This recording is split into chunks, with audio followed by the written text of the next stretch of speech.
the United States has moved one of its most powerful naval forces to the Middle East, positioning it near Iran. This fleet is led by the aircraft carrier USS Abraham Lincoln, and its arrival has captured serious global attention. Is this a strategic warning, a show of force? Or is it part of a larger plan to influence delicate negotiations?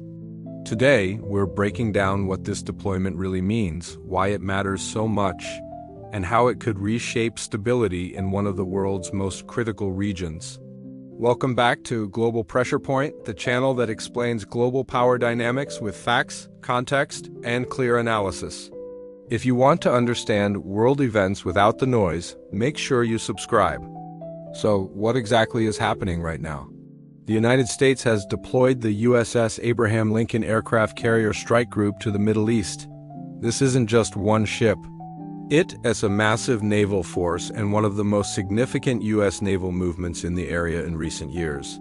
This group includes a fleet of carrier-based aircraft, several guided missile destroyers, advanced defensive systems, and powerful electronic warfare capabilities.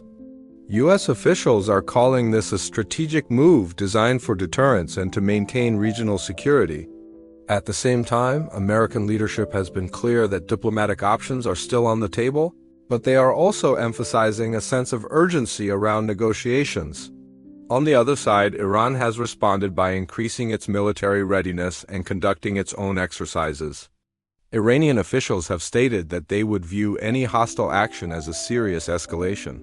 So why is the U.S. ramping up its military presence right now? Analysts suggest there are several key reasons behind this buildup. First, it's about diplomatic pressure. By showing up with a carrier strike group, the U.S. hopes to gain more leverage in ongoing negotiations over nuclear issues and other regional concerns. Second is deterrence. A massive naval deployment is a classic way to signal military capability and discourage potential adversaries from making any aggressive moves. Third, it's about regional stability. U.S. officials argue that this presence helps reassure their allies in the region and protects vital international trade routes that pass through the area. And finally, there's the issue of limited regional support. Some of America's partners in the region have been hesitant to allow their territory to be used for military operations. This makes naval forces, especially aircraft carriers that can operate independently in international waters, incredibly important for projecting power. To understand why this is such a big deal, you have to understand how an aircraft carrier strike group actually works. Think of it as a floating, mobile airbase. It allows a country to conduct complex air operations anywhere in the world without needing to rely on land-based facilities. The core of the group is the air wing, which includes a wide variety of aircraft designed for surveillance, air defense, and precision strike missions. Then you have the escort ships, typically powerful destroyers armed with advanced defensive systems and long-range missiles to protect the carrier. And tying it all together are sophisticated defensive and electronic systems that can monitor airspace, defend the fleet from threats, and manage the electronic battlefield. Military experts are quick to point out that deploying a force like this is about creating options. It doesn't automatically mean that military action is about to happen. While no official targets have been announced, analysts have speculated about what a strategic focus might look like if things did escalate. The conversation isn't about a large-scale ground invasion. Instead, any military planning would likely focus on limiting Iran's strategic capabilities. Potential areas of concern often discussed by analysts include nuclear-related infrastructure, missile development sites, and key military command and control facilities. Experts emphasize that modern military strategies heavily prioritize precision strikes and containment over broad, drawn-out occupations. The goal would be to surgically degrade specific capabilities, not to engage in a full-blown war. Of course, Iran has its own position and capabilities. Iranian officials have made it very clear that they consider any military action against them a serious threat to their national security and sovereignty. In response to the U.S. deployment, Iran has conducted its own military drills, particularly near the Strait of Hormuz.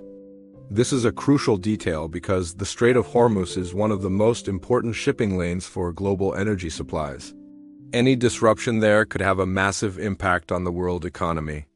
Security experts are warning that in such a tense environment, even a small miscalculation from either side could quickly spiral out of control, increasing regional instability and damaging global trade and diplomatic relations. Despite all the military posturing and rising tensions, diplomatic channels are still active. U.S. leadership continues to publicly express a preference for a negotiated solution, even while maintaining this strategic pressure with its naval presence. At the same time, Iran has stated that it supports dialogue, but only if it's conducted on a level playing field, without coercion or threats. This delicate balance between applying pressure and keeping the door open for diplomacy is what defines the current situation. It's a high-stakes game of chicken where both sides are trying to shape the outcome in their favor without triggering a conflict. So let's bring it all together. What does this all mean? First, the U.S. naval deployment is a powerful strategic signal, not a declaration of war. It's designed to create leverage and deter aggression. Second, while military options are clearly being prepared, diplomacy is still on the table. Both sides have publicly stated they are open to talks. Third, Iran is demonstrating its own readiness and is firm on its demand for dialogue based on mutual respect and national sovereignty.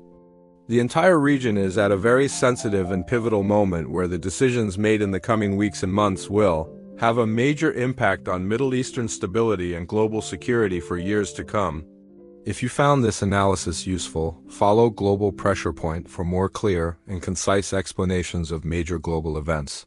We'd love to hear your thoughts, so share them respectfully in the comments.